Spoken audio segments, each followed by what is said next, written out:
The hormone augmentation thing is always a little bit of a complicated discussion, but there's so much that's happening there right now that's really interesting. Like what? Well, for instance, sort of back to the topic of supplements, I always say, look, their behaviors are the fundamental layer. You have to do the right things for anything, for sleep, for learning, for sports performance. But then there's nutrition, supplementation, prescription drugs, and then off-label stuff, right? And so we always think about, when you hear hormones in sports, you always think just the raw conversation about anabolics, all the banned stuff. We could talk about that stuff and how it works. Years ago, I used to work on androgens, testosterone and its derivatives, and how it impacts brain development and body function, fear, and also mental states. But there's a category of supplements that are very interesting that for most people who aren't exploring testosterone augmentation for sport, work very well to increase testosterone by about 100 to 200 points. Not, 300, not a tripling or anything like that. And the main ones are two substances. One is called Tongat Ali. Oh yeah, that stuff's real, huh? Yeah. Oh yeah, because what happens is the testosterone molecule, it's basically carried in a cargo. So it can be in its free form, unbound form, free testosterone. And everyone says, oh, I want more free testosterone. You want more, but these what are called sex hormone binding globulins. So there's something called sex hormone binding globulin and albumin. They carry the testosterone molecule to the different tissues of the body. So you don't want all your testosterone free. You want some of it bound up so that it can be delivered to the different tissues, including your brain. But if you have too much sex hormone binding globulin, the testosterone can't really do its things, okay? So Tonga Ali, about 400 milligrams per day, has the effect of raising free testosterone and overall testosterone by about 100 to 200 points. And so we're not talking about full TRT or blasting, or now that I'm always amused on YouTube, they now call it sports TRT. That's when you get above 200 milligrams per week. Sports? So this is basically, you've got TRT, which is typically about 200 milligrams per week. And when you say 200 milligrams, when you're looking at a syringe, what is that? So is that 1,000 milligrams? So the typical dose of testosterone replacement therapy is 200 milligrams given once every week to 2 weeks. But when you look at a full syringe, what is that? So for 1 cc, 1 mil, right, that's 200 milligrams typically of cypionate, which is sold. 1 cc, a full cc is only 200? 1 cc is not going to be that much. So it depends. If you have a little narrow syringe. Okay. Right. Right, but if you have a syringe that goes up to 10, what is that? That's 10 cc's. That's a lot. That's 10 cc's. Yeah, that's 1,000. milligrams. That makes sense. Right. So it would be 2 on that, and that's 200 milligrams. That's right. So, okay. So as long as we're I going down this path, thought you were saying like 2 full syringes. Yeah. I mean, I actually think that a lot of people who think they need TRT, when I hear about guys in their 20s and 30s, look, I'm in my mid 40s, and I can tell you that you can get and maintain very healthy testosterone levels without TRT if you do the right things, the behaviors, the nutrition, all the other stuff. Early on, there's sometimes people have hypogonadal syndromes and things like that. There's a lot of issues with guys with head injuries. And with head injuries, and absolutely, it'd be an interesting conversation to talk about the role of testosterone in neural repair. It's very interesting.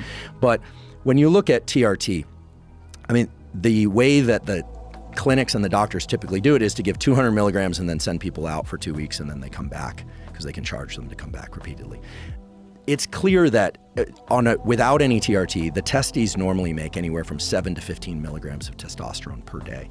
So taking this massive dose and then waiting 2 weeks is absolutely foolish. It's amazing to me that the medical profession does this, because it doesn't match anything about the normal patterns of endocrinology.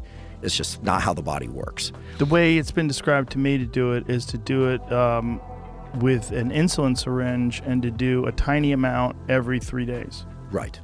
That's correct. Yeah. So 0.2 mils. So maybe, 20 to 60 milligrams every few days, every third day or so. Right. That much more closely matches the normal pattern of release and avoids these estrogenic crashes. And a lot of problems that are layered onto estrogen are actually problems with prolactin, which is a molecule that's involved in milk letdown in lactating women, but it actually shuts down the sexual desire and aggression. This is interesting about prolactin. So this happens in brooding birds, and it happens in humans. They've done this. A study published in the journal Nature, which is our kind of apex journal, showed that when the husbands of pregnant women, because of something, maybe a pheromone, maybe some odor of the pregnant woman, actually increases the man's prolactin when they're pregnant, puts body weight on the guy, starts laying down body fat, presumably to prepare the father for the long sleepless nights ahead, because humans have always co-parented. Wow. I'm mostly co-parented. We So all know dudes women out do there- far more, but it's Dudes true. out there who get fat, don't feel bad. Yeah, That's so what's going on. the dad bod is in real. part due to an increase in prolactin. And testosterone and prolactin are kind of working in opposite fashion.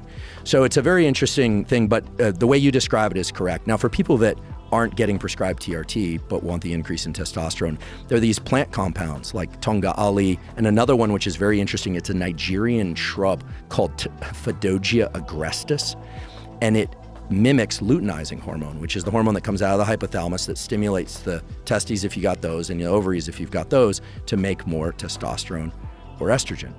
And so those two herbal supplements together can give a significant boost in free and active testosterone. So you said Tungat Ali can give you 100 to 200? Yeah, about that. Well, what does the other one give you? Phaedogia is usually taken at about 600 milligrams, and that can, the most dramatic effect I've ever seen was somebody who had his testosterone down in the low twos, or I think it was like low twos, and he got it up to the 700 range, but Really? that's an outlier, right? Most people are going to see about a 300 to 400 point increase. And that's what the two of them synergistically Phaedogia working? will actually make the testes grow. It's Really? a noticeable difference. So Everybody wants that.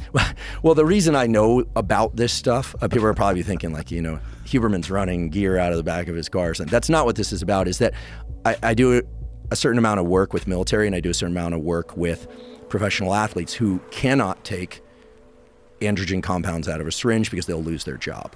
Right. Or they've been doing that and they want to come off. Although, and I'm not going to out the organization, but there is one major professional sports organization where, let's just say if somebody gets injured, they have permission to take up to 200 milligrams a week of testosterone. Soccer?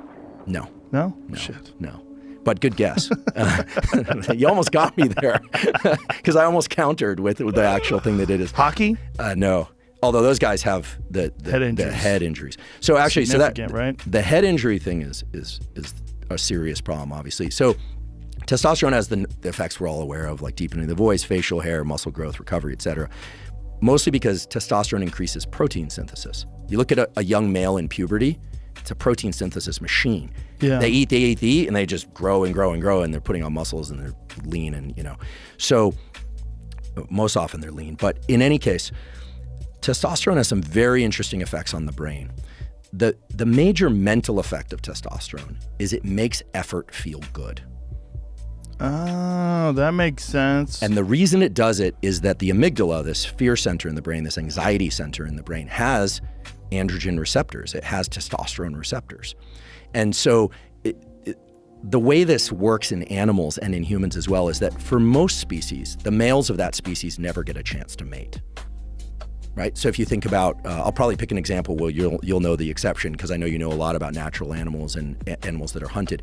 But if you think about animals with antlers, like rams, there's been a lot of research, believe it or not, on rams. It'd be fun. I'd love to work on rams. Rams have enormous balls. And they have to fight for the right to mate. Yes. And the fighting is a choice, right? And the decision to walk away is a choice usually. They usually don't kill each other, although I know some of the injuries can lead to death. So testosterone, these surges in testosterone that happen seasonally in certain species like rams or even these little hamsters, the males will rip each other's testicles off in order to fight for the right to mate. So males of a given species have to actually overcome the fear of pain and punishment.